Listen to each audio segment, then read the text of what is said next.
O que pode estar causando retenção de líquidos no seu corpo?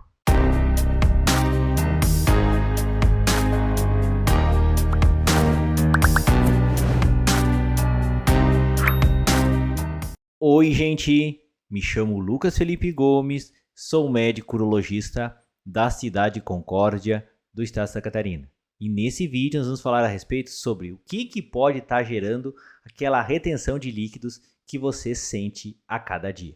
E antes de continuar a assistir esse vídeo, inscreva-se no meu canal do YouTube, Toque de Urologista, ative as notificações e principalmente não esqueça de compartilhar esse vídeo com seus amigos, colegas e conhecidos, a fim de que essa informação útil consiga chegar ao maior número possível de pessoas. Nós nos deparamos com situações nos quais talvez isso já tenha acontecido com você. Por isso é importante que você preste bastante atenção. O paciente fala que tem um problema de retenção de líquidos e diz que provavelmente deva ter algum problema no funcionamento do seu rim, que o rim não está conseguindo filtrar ou eliminar aquela água toda que se acumula no corpo do paciente. E para surpresa do paciente, você avalia, você faz o exame e demonstra que o exame de urina e o exame do funcionamento dos rins é perfeitamente normal. A creatinina, a ureia estão em níveis normais, você às vezes solicita também um ultrassom, os rins não estão inchados e os exames de urina não mostram quaisquer tipos de alterações. E isso é muito mais comum do que a gente imagina. E existem causas que, mesmo que o seu rim esteja funcionando bem, podem ser as responsáveis por você ter esse acúmulo, essa retenção de líquidos aí no seu corpo. A causa talvez mais comum de você ter esse problema fala principalmente do que está relacionado ao seu estilo de vida, daquilo que você come, mas principalmente daquilo que você deixa de fazer ao longo do seu dia a dia.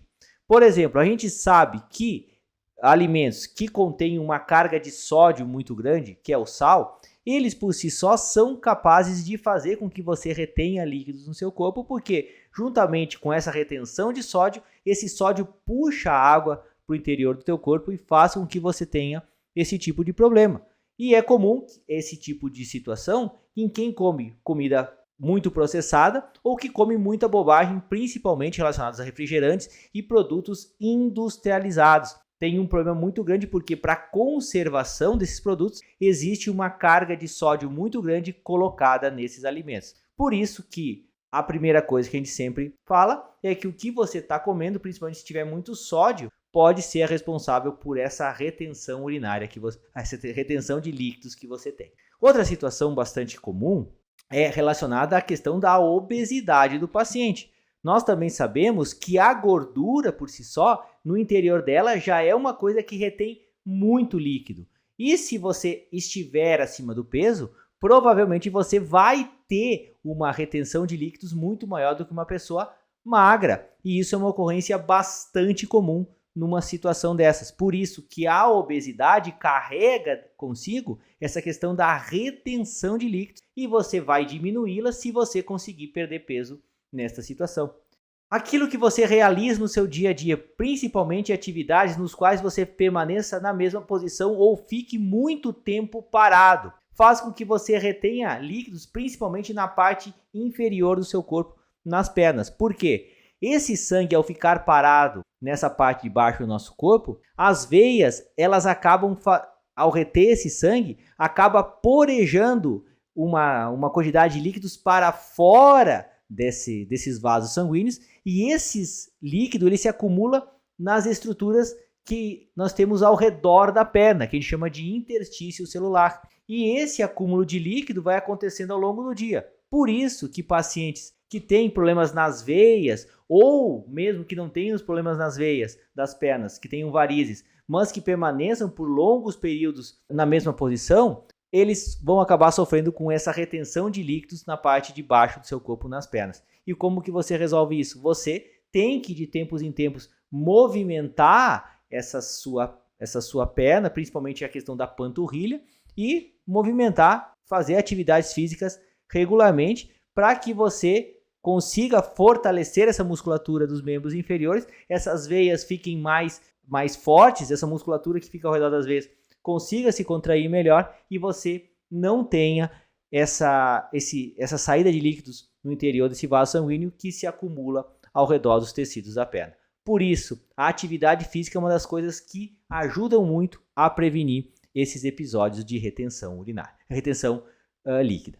E outras coisas que a gente também tem que comentar que possam ser as responsáveis por essa retenção de líquidos do seu corpo. A gente vai falar também da questão dos medicamentos que eventualmente estejam sendo utilizados. Nós sabemos que, por exemplo, alguns remédios para pressão, tipo amlodipina, tipo enalapril, tipo o captopril, alguns corticoides, tipo a prednisona, a gabapentina, que é utilizada para o tratamento de algumas dores, eles podem te dar esse tipo de retenção de líquidos, fazendo com que você tenha esse tipo de problema. A questão do mau funcionamento do teu coração, relacionado ao que a gente chama de quadro de insuficiência cardíaca, ou seja, o coração não consegue mais mandar o sangue de maneira necessária para o bom funcionamento do teu corpo, porque a bomba dele está extremamente fraca.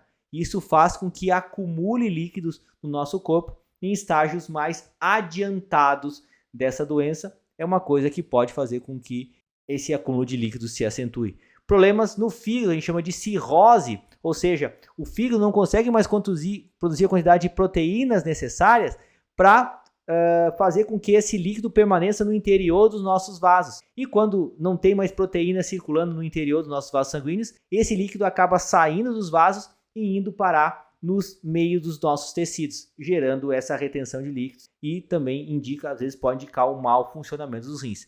E certas condições hormonais, tais como a gravidez, por exemplo, é uma bomba também para questão relacionada à retenção de líquidos, principalmente quando a mulher vai se aproximando mais do final da gestação, que o útero vai ficando mais grande e facilita esse processo de acúmulo de líquidos no nosso corpo. Mas o que acontece na boa parte das vezes? Não é um problema renal, se bem que estágios adiantados dessa doença, problemas dos rins, quando essa doença já evoluiu bastante, pode fazer com que você tenha retenção de líquidos no seu corpo. Mas não é o que é o culpado na boa parte das vezes. Na grande maioria dos casos, está relacionado ao nosso estilo de vida, ao sedentarismo e principalmente o que a gente está comendo de errado, que faz com que nós fiquemos acima do peso, e esse consumo excessivo de sódio faz com que também se retenha líquido no nosso corpo. Na grande parte das vezes, basta que você modifique o seu padrão de vida, você tenha uma melhora da sua qualidade de vida através de práticas mais saudáveis, que provavelmente essa retenção de líquidos no seu corpo vai acabar diminuindo. De qualquer forma, é sempre algo que gera atenção, que gera preocupação nos pacientes, e o coitado do rim leva a culpa, quando na verdade ele não é o responsável por isso. Por isso que corrigir todas essas situações é fundamental para que a gente melhore dessa retenção de líquidos no nosso corpo. Eu gostaria de agradecer a todos. Inscrevam-se no meu canal do YouTube, Toque de Urologista, curtam e compartilhem esse vídeo, deem o seu joinha se essa informação for de relevância para vocês, deixem suas dúvidas, críticas, comentários, sugestões. Um forte abraço, fiquem com Deus e até o nosso próximo vídeo.